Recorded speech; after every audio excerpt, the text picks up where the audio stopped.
I'll settle for a job, thank you very much. Keep me posted. Love you.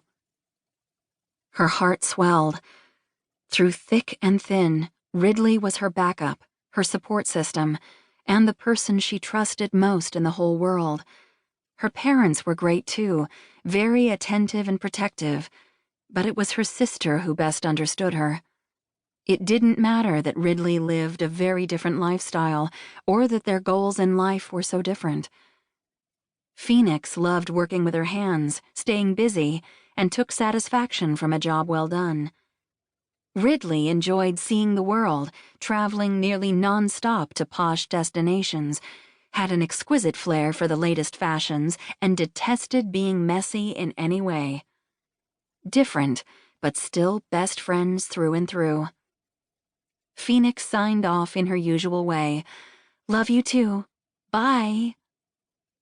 She knew Ridley was still worried, and that bothered her. Much as she appreciated her sister's dedication, she wanted to portray an air of confidence and independence, just as she once had.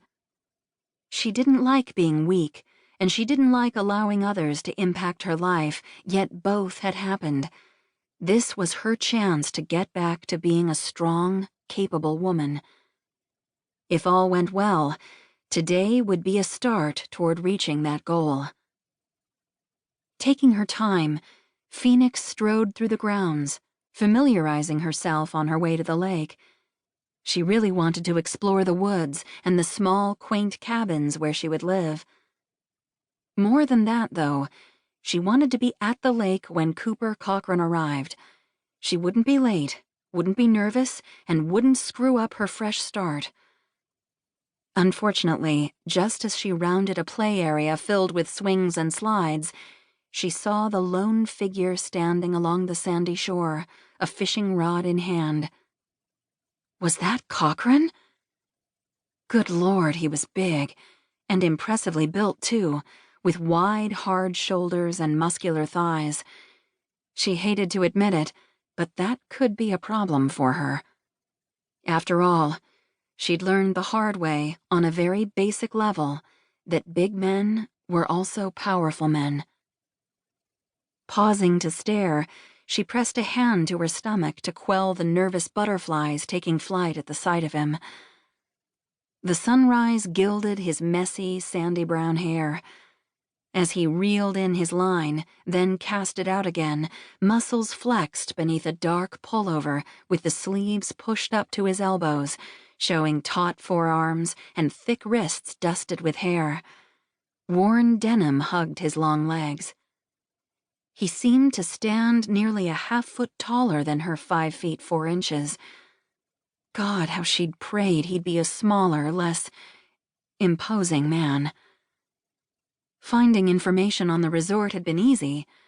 Finding information on Cooper Cochran, not so much. She stood frozen on the spot, trying to convince her feet to move, doing her best to conquer her irrational reservations, but she was suddenly, painfully aware that they were all alone on the shore. Logically, she knew it wasn't a problem. Plenty of people were around, though in their RVs or cabins, so there was no reason to be afraid. Not here. Not now. Lately, though, fear had been a fickle thing, often re-emerging out of nowhere. She'd always been able to hide that fear from her parents, but Ridley was a different matter. Her sister would take one look at her and understand. But Ridley wasn't here now, and this job was important.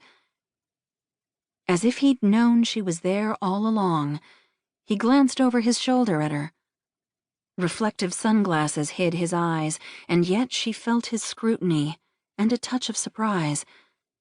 She knew his gaze was burning over her, and it caused her to shift with nervous awareness.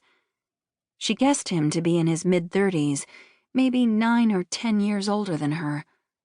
No one would call him a classically handsome man. His features were as bold as his body, including a strong jaw, masculine nose, and harshly carved cheekbones. Not typical good looks, but he certainly wouldn't be ignored.